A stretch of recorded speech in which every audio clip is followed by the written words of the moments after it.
My name is Mark Heywood. I'm a social justice activist, a political activist, because you can't be a social justice activist without being a political activist.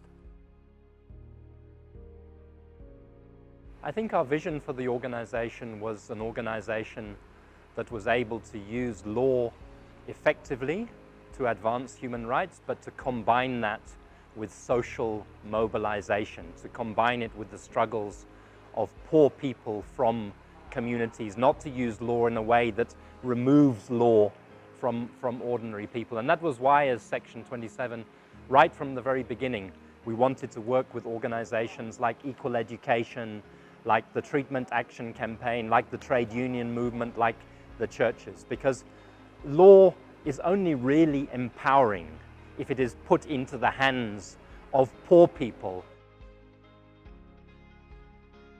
You know, we wanted to create an organization that was the best of social justice organizations. We wanted to create an organization that would be a beacon for social justice struggle and use of law, not just in South Africa, but across the world. And I think, you know, Section 27 still has a journey to make. It still has a long way to go, but I think that certainly in the first 10 years, we made good progress towards that vision.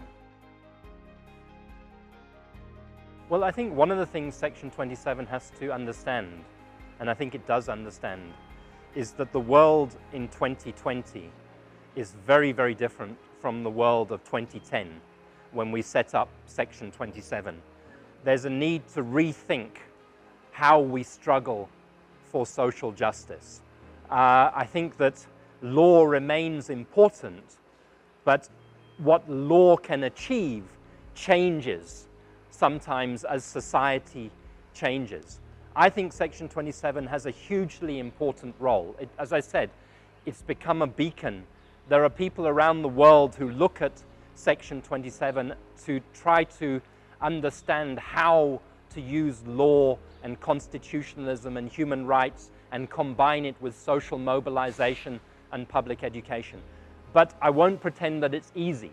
You know, I think Section 27 is challenged almost like we were back in 2010 with establishing its relevance, establishing its reputation, showing that it knows how to operate in this new global space and in this new national space. But that's the challenge of social justice. You know, social injustice is not something that stands still. It's a moving target. It's changing all of the time, which is why you have to constantly reassess whether what you are doing is working and whether you are being heard by the people that need to hear what you are doing.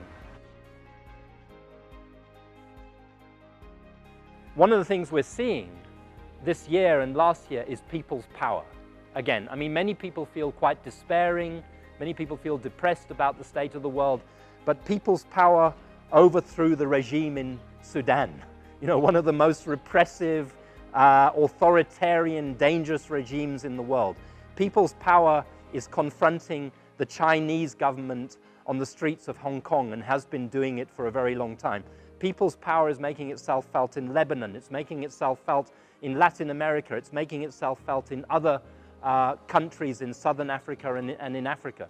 If we can organize that power properly, and if we can organize it in the way that Section 27 believes power should be organized, which is around rule of law, around human rights, around constitutionalism, then that power can actually become the force for social justice and for change in the 21st century.